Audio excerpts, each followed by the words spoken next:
The Prime Minister of Solomon Islands declined a request to meet two representatives of the U.S. House of Representatives. But what is the reason why he was unable to talk with them? Sheina Selim has the details. Members of a high-profile U.S. congressional delegation focused on competition with China were unable to meet Solomon Islands Prime Minister Manasseh Sogavare during their recent visit to the Indo-Pacific, which included a trip to Australia.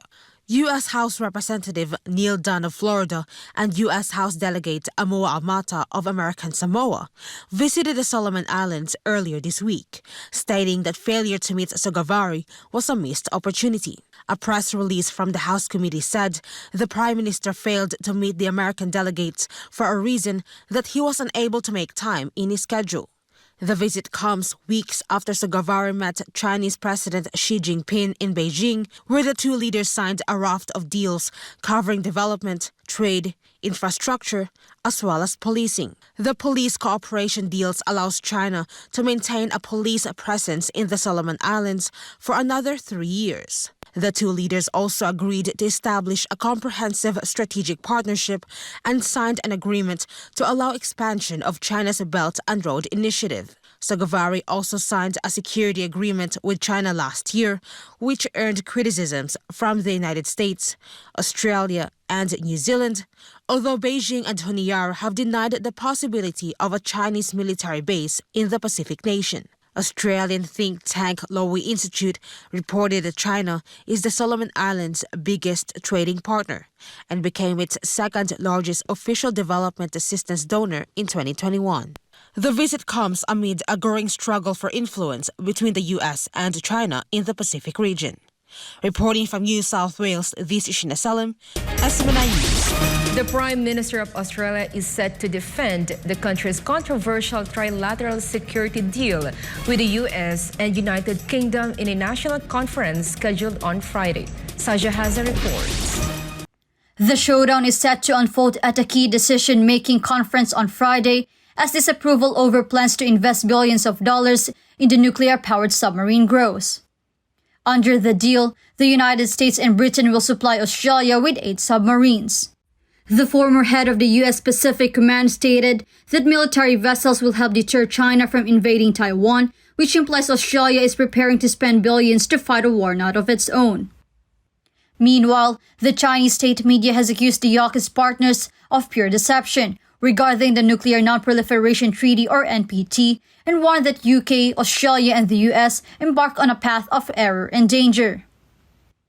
Australian Defence Minister Richard Marles is planning to introduce a 32-paragraph statement in support of AUKUS for tomorrow's conference, while several lawmakers are expected to pass motions against their trilateral security pact.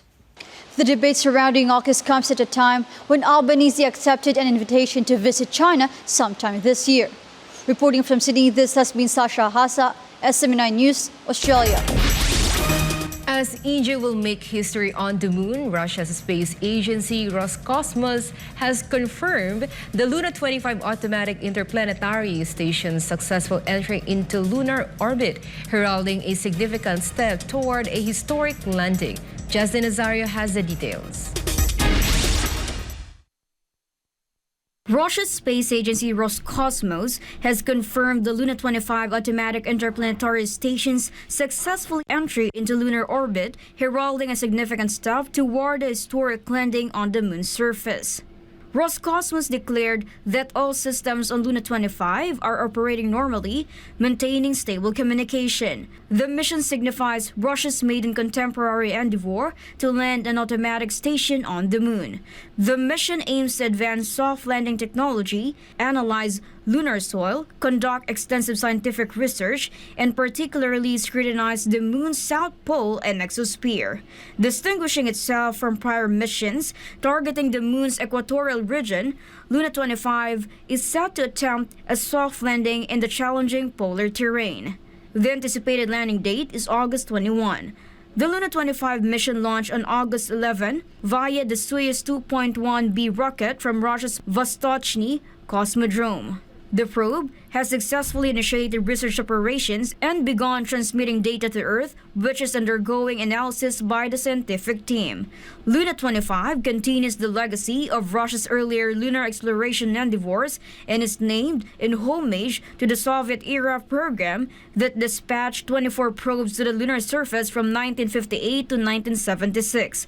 The last time that Russia had a spacecraft on the moon was during its Soviet days using Luna 24, which was launched 47 years ago.